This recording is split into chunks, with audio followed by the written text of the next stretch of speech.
Big boss Telugu season 8లో మొదటి వారం నుంచి మొదటి రోజు నుంచి కూడా నాగమణికంఠ పేరైతే బాగా వినిపిస్తుంది. రెండు తెలుగు రాష్ట్రాల్లో మణికంఠ గురించి బాగానే మాట్లాడుకుంటున్నారు. సోషల్ మీడియాలో కూడా బాగానే మనోడి పేరు వైరల్ అవుతూ ఉంది. అయితే బిగ్ బాస్ ఫస్ట్ వీక్లో చూసుకున్నట్లయితే మనకి నామినేషన్ సమయంలో హౌస్ మొత్తం కూడా నాగమణికంఠని టార్గెట్ చేయడం మనమైతే చూసాము. సింపతి ప్లేయర్ అన్నారు. తన ఫ్లాష్ బ్యాక్ చెప్పుకుంటూ ఆట మొత్తాన్ని పక్కన పడేసి ఫ్లాష్ బ్యాక్తోనే ముందుకెళ్ళాలి అని చెప్పి ట్రై చేస్తున్నాడు అని చెప్పి అన్నారు. మొదటి వారమే ఎలిమినేట్ అయిపోయి వెళ్ళిపోతాడని కూడా చాలామంది కామెంట్స్ చేశారు. ఇదంతా కూడా ఫస్ట్ వారం వరకే వచ్చింది. అంటే నాగమణికంఠ తన వర్షం చెప్పినప్పుడు కావచ్చు, తన కన్నీళ్ళు పెట్టుకున్నప్పుడు కావచ్చు, అది సింపతి గేమ్ అని అయితే ఎవరు అభిప్రాయపడలేదు. ప్రేక్షకులు కూడా అంటే అతను విగ్గదీసిన విషయాన్ని కూడా ఎవరు కూడా జోక్గా అయితే తీసుకోలేదు. కొంతమంది ట్రోల్ చేయడానికి ప్రయత్నించినా కూడా అది వాళ్ళ విఘ్నతకే వదిలేస్తున్నామంటూ అతని ఫ్యాన్స్ కూడా తనకు సపోర్ట్గా నిలవడం అయితే జరిగింది.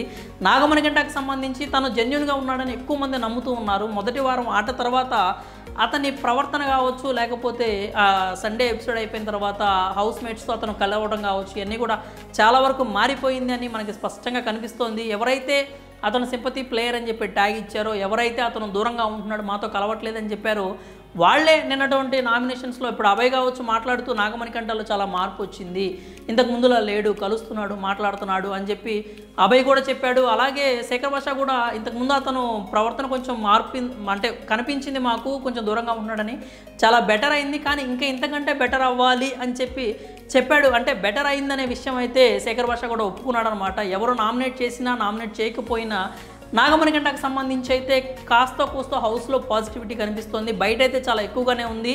అతను ఆట మార్చుకున్నాడని, ఆటలో ఇన్వాల్వ్ అవుతున్నాడని చెప్పి, అంటే కిచెన్లోకి వచ్చాడు, వంట చేశాడు, అందరితో కూడా కలిసి మాట్లాడుతూ ఉన్నాడు. అండ్ ఇంకోటి ఏంటంటే అందరికీ నాగమణికంఠలో ఆ డిఫెండింగ్ స్కిల్స్ అయితే బాగా నచ్చుతున్నాయి.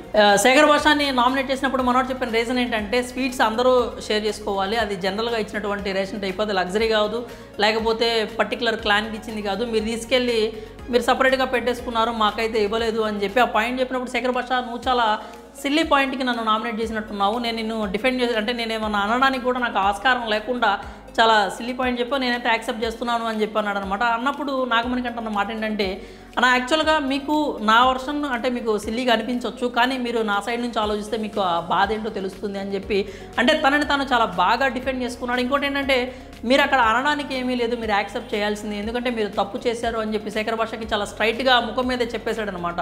అంటే అతని డిఫెండింగ్ స్కిల్స్, అతను ఏదైతే మాట్లాడుతున్నాడో లాజికల్గా అవందరికీ కూడా బాగా నచ్చుతున్నాయి. ముందు నుంచి కూడా నెగిటివ్ పాయింట్ ఏదన్నా ఉంటే అక్కడికి వెళ్ళి నాగమణికంఠ మాట్లాడతాడనే విషయం అందరికీ తెలుసు, మాట్లాడుతూనే ఉన్నాడు.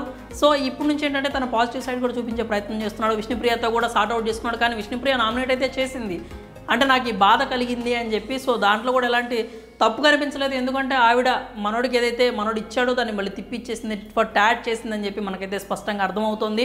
ఓవరాల్గా చూసుకున్నట్టయితే నాగమణికంఠ పేరు హౌస్లో దూసుకుపోతుంది. బయట కూడా ఎక్కువ మంది నాగమణికంఠ గురించి మాట్లాడుకుంటున్నారు. మొన్నటి వరకు సింపతి ప్లేయర్ అనే ఒక ట్యాగ్ అయితే ఉంది, కానీ ఇప్పుడు ఆ ట్యాగ్ని పక్కకు పెట్టేసి నాగమణికంఠ కూడా గ్రూప్ ప్లేయర్ లాగా అందరితో కలిసి ఆడుతున్నాడు. ముఖ్యంగా నిఖిల్తో కొంచెం క్లోజ్గా మూవ్ అవుతున్నట్టు కనిపిస్తుంది. అలాగే విష్ణుప్రియతో కూడా చాలా బాగా మాట్లాడుతున్నాడు. శేఖర్ భాషతో కూడా మంచిగా ట్రావెల్ చేస్తూనే, ఇంకొకటి అతని జోక్స్ సంబంధించి కూడా స్ట్రైట్ ఫార్వర్డ్ చెప్పేసాడు అనమాట. మీరు జోక్స్ వేయడం బాగానే ఉంది, అది ఎలా ఉండాలి అంటే ఆ సిచ్యువేషన్ని లైట్ చేసి ఎలా ఉండాలి, కానీ మీరు వేసే జోక్ ఎప్పుడన్నా ఇల్లాజికల్గా ఉన్నప్పుడు ఆ సిచ్యువేషన్ ట్రిగర్ అవుతుంది తప్పితే అది లైట్ అవ్వదు. కాబట్టి అప్పుడు ఎక్కువ రియాక్షన్స్ నెగిటివ్గా వచ్చే ప్రమాదం అయితే ఉంది. కాబట్టి అది కూడా మీరు ఒకసారి ఆలోచించుకోవాలని చెప్పి శేఖర్ భాషకి అయితే గట్టిగానే చెప్పాడు. సో ఓవరాల్గా చూసుకున్నట్టయితే నాగమణికంఠ పేరు ఇప్పుడు సింపతి ప్లేయర్ కాదు, గ్రూప్ ప్లేయర్గా ఉంది, మంచిగా ఆడుతున్నాడు, మంచిగా వైరల్ అయితే అవుతుంది అతని పేరు. మరి నాగమణికంఠ ఆట మీకు ఎలా అనిపించింది? హౌస్లో ఎక్కువ వారాలు ఉండేలా కనిపిస్తున్నాడా లేదా? మీ అభిప్రాయాలు అయితే కామెంట్స్ రూపంలో తెలియజేయండి.